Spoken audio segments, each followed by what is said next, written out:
Tata safari വാങ്ങാൻ ഉദ്ദേശിക്കുന്ന ഒരാളാണ് നിങ്ങളെങ്കിൽ ഈ വീഡിയോ ജസ്റ്റ് ഒന്ന് മുഴുവനായിട്ടൊന്ന് കണ്ടു നോക്കൂ.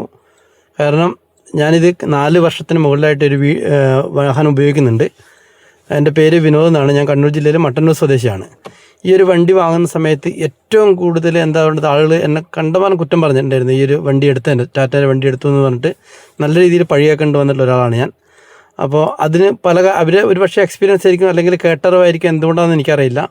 ഞാൻ ഈ വണ്ടി എടുത്ത സമയത്ത് എന്താണെങ്കിൽ എനിക്കൊരു ഉൾഭയം ഉണ്ടായിരുന്നു. ഇവരിൽ ഇങ്ങനെ പറഞ്ഞതിൻ്റെ ഭാഗമായിട്ട് ഇത് എന്താവും എന്നുള്ള കാര്യത്തിൽ സംശയമായിരുന്നു. കാരണം നല്ലൊരു എമൗണ്ട് കൊടുത്തിട്ടാണല്ലോ നമ്മളിത് എടുക്കുന്നത്. അപ്പോൾ ഇതിലെനിക്ക് നേരിട്ടുള്ളത് ഏറ്റവും വലിയ നെഗറ്റീവ് എന്താണെന്ന് വെച്ചിട്ടുണ്ടെങ്കിൽ ഞാൻ നിങ്ങൾക്ക് ജസ്റ്റ് അതിനെ പറ്റിയിട്ടൊന്ന് കാണിച്ചു തരാം. ഇതിൻ്റെ തുരുമ്പിനെ പറ്റിയിട്ട് ആളുകൾ എന്നോട് ചോദിച്ചിട്ടുണ്ടായിരുന്നു. അപ്പോൾ ഈ വണ്ടി എടുത്ത സമയത്ത് തന്നെ ഞാൻ അതിൻ്റെ ഒരു വീഡിയോ ചെയ്തിട്ടുണ്ടായിരുന്നു. ഇത് നിങ്ങൾ കാണുന്നുണ്ടല്ലോ. ഇതിൻ്റെ അകത്ത് ഈ ഒരു തുരുമ്പ് ഞാൻ എടുത്ത സമയത്തുള്ള തുരുമ്പാണ്. എടുത്ത് ഒരു 2 മാസം കഴിഞ്ഞ സമയത്താണ് കാണുന്നത്. അത് അങ്ങനെ തന്നെ ഇപ്പോൾ നിലനിൽക്കുന്നുണ്ട്. ഇതിൻ്റെ തൊട്ടപ്പുറത്തേക്കുള്ളതിലേക്കും ചെറുതായിട്ട് തുരുമ്പ് വന്ന് തുടങ്ങിയിട്ടുണ്ട്. ഓക്കെ, എനിക്കത് ഒരു വിഷയമായിട്ട് തോന്നുന്നില്ല. കാരണം തുരുമ്പ് പെയിൻറ്റ് പോയിന്നേ ഉള്ളൂ. പക്ഷെ അത് എന്തായില്ല, അങ്ങനെ തുരുമ്പ് പിടിക്കുന്ന രീതിയിലേക്ക് വന്നിട്ടില്ല. അതുപോലെ തന്നെ ഇതിൻ്റെ പുറകിലത്തെ ഡോറിലും സീറ്റിലും അതിൻ്റേതായിട്ടുള്ള ചെറിയൊരു വിഷയമുണ്ട്. നമുക്ക് വളരെ ചെറിയ രീതിയിൽ ഒരു തുരുമ്പിൻ്റെ ഇത് കാണാം. അതോടൊപ്പം തന്നെ വേറൊരു കാര്യം എന്നുണ്ടെങ്കിൽ ഇതിൻ്റെ പുറകിലത്തെ റിക്ലൈൻ അതായത് നമുക്ക് ഫോൾഡ് ചെയ്യാൻ പറ്റുന്ന സീറ്റാണ്. ആ സീറ്റ് ജസ്റ്റ് മടക്കി ഒരു പ്രാവശ്യം മടക്കിയതിന് ശേഷം ഇതുപോലെ ഒരു പ്രാവശ്യം മടക്കി കഴിഞ്ഞെങ്കിൽ വീണ്ടും അടുത്ത പ്രാവശ്യം കൂടെ എന്ത് വേണം, അത് മടങ്ങി വരേണ്ടതാണ്.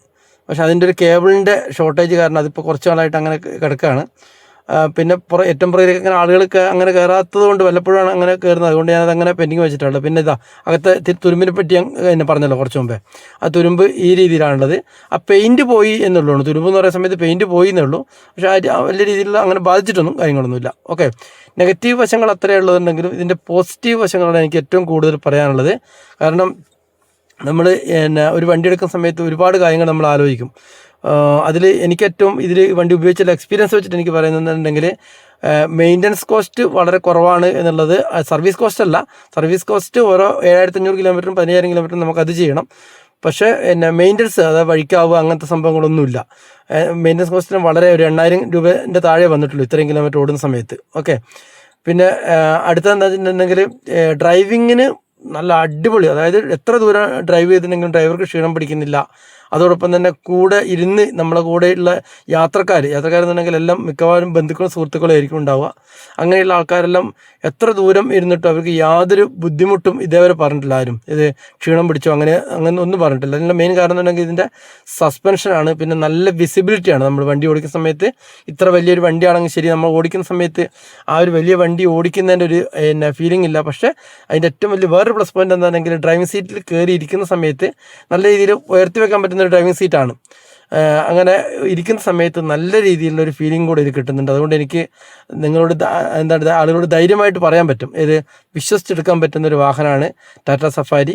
നമ്മൾ കൊടുക്കുന്ന പൈസയ്ക്കുള്ള മുതലുണ്ട്. അതുമാത്രമല്ല നമുക്ക് വേറൊരു തലവേദനയോ കാര്യങ്ങളൊന്നും, അതായത് വേറെ വാഹനത്തെ കൊണ്ട് വേറെ ബുദ്ധിമുട്ടോ കാര്യങ്ങളൊന്നുമില്ല.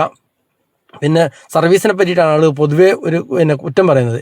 എൻ്റെ അനുഭവത്തിൽ അങ്ങനെയില്ല. അതെന്തുകൊണ്ടാണ് അങ്ങനെ പറയുന്നത് എന്നുള്ള കാര്യം എനിക്കറിയില്ല.